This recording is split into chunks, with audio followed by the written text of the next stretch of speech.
Olá, bom dia, boa tarde, boa noite. Hoje a gente vai falar de envelhecimento negro, continuando a série de direitos humanos e envelhecimento. E aí você me pergunta, por que a gente vai falar de um tema específico? Ou de um segmento específico da população? Bom, é importante dizer que a gente vai falar aqui, sobretudo, de igualdade de oportunidades. E sobre igualdade de oportunidades, vamos introduzir o fato de que o Brasil passou quase 400 anos escravizando negros e negras. E aí muita gente diz que, mas os próprios africanos escravizavam uns aos outros. É muita hipocrisia dizer que a culpa é só das civilizações europeias. E aí, claro, né, traçando um paralelo para o mundo de hoje, se em uma casa uma mulher sofre agressão, isso dá o direito de o mundo todo agredi-la também, né? Afinal de contas, ela já está acostumada. E ainda tem mais gente que diz: isso não é problema meu, eu nunca escravizei ninguém. Goste você ou não, o Brasil passou quase 4 séculos escravizando pessoas. E se os direitos humanos preconizam que ninguém, e absolutamente ninguém, deve estar submetido ao trabalho escravo, então a gente pode dizer que a população negra, no mínimo no Brasil, saiu atrás nessa garantia, não acho? Vamos pensar no seguinte: a Declaração Universal dos Direitos Humanos foi promulgada em 1948. No entanto, ela não foi a primeira tentativa de se discutir direitos humanos na história da humanidade. Você já deve ter ouvido falar de iluminismo. Liberdade, igualdade, fraternidade. Pois é, e entre todas essas coisas tinha o direito à propriedade. O iluminismo foi base para a Revolução Francesa, por exemplo, que marcou, o nascimento da Idade Contemporânea, derrubou o absolutismo e foi base também para o surgimento da burguesia, os grandes comerciantes, os proprietários de terras, e previa então direitos às pessoas, direitos que o Estado não poderia tomar. O Estado não poderia ser absoluto, simplesmente o rei pode. Por quê? Porque ele é rei.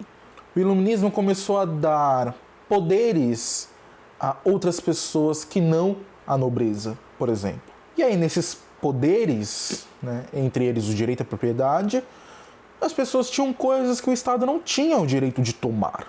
Menos negros, porque pessoas negras não têm direito à propriedade.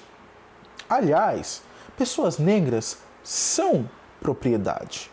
Existiu na história da humanidade uma conjuntura social que legitimava que negros não gozassem da mesma condição de vida de brancos. Mais que isso, legitimavam a objetificação do negro, imputando a ele uma vida de servidão.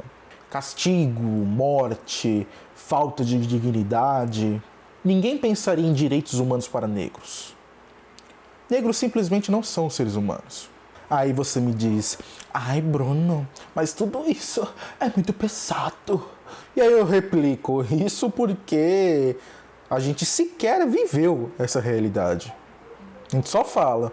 Pensemos, a gente tem direito de comer, temos direito ao acesso à saúde, temos direito a sermos remunerados pelo trabalho que exercemos, temos direito a ter uma moradia decente, temos direito a ir aos templos religiosos e adorar as divindades que nós cremos.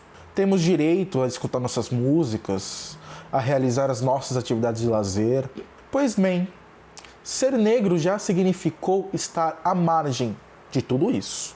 Negro come o que o Senhor oferece, se oferecer.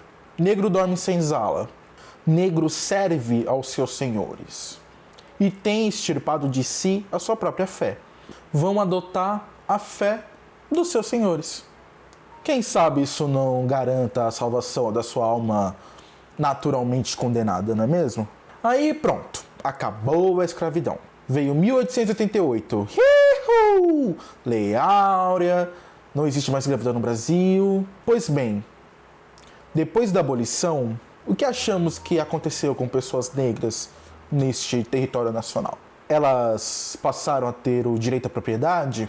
Houve uma política de socialização, garantindo que eles tivessem moradia digna e acesso à educação e trabalho? Não. Negras e negros não saíram das senzalas para áreas abastadas dos grandes centros urbanos. Muito pelo contrário. Foram para aglomerações bem distantes do até então recente processo de urbanização nos grandes centros.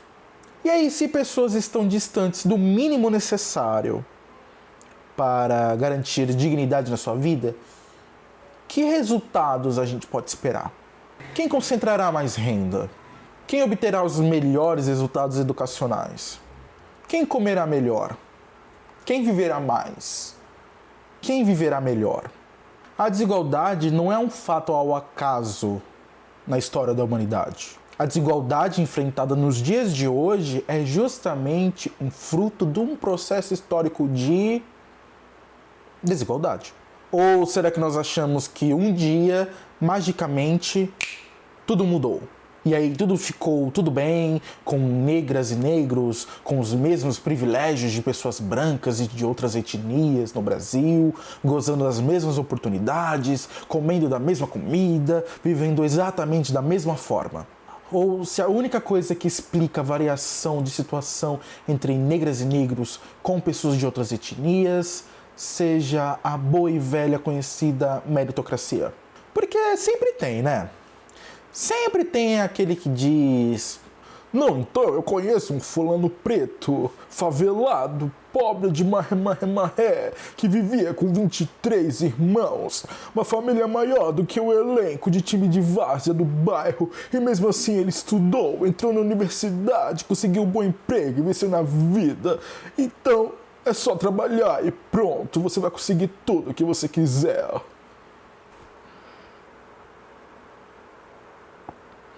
Aí você diz: ah, Bruno, este é um canal sobre envelhecimento. O que tudo isso tem a ver, então, com falar de velho? Pois tem tudo a ver, meus consagrados. Tem gente que afirma, dentro das áreas do envelhecimento, né, que viver é envelhecer e envelhecer é viver.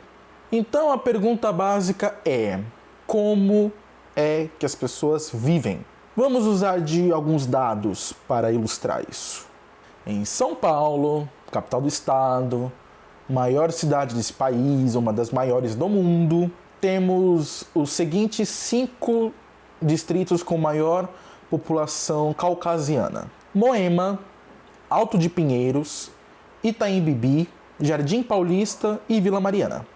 Por sua vez, os 5 distritos com maior população preta e parda são Jardim Ângela, Grajaú, Palheireiros, Lajeado e Cidade Tiradentes. Pois bem, sabem em que distritos a população paulistana costuma viver mais? Moema, Jardim Paulista, Consolação, Alto de Pinheiros e Itaim Bibi. Olha só, 4 dos distritos mais brancos da cidade. Vocês querem saber da outra ponta? Ou seja, a menor média de tempo de vida das pessoas por distrito?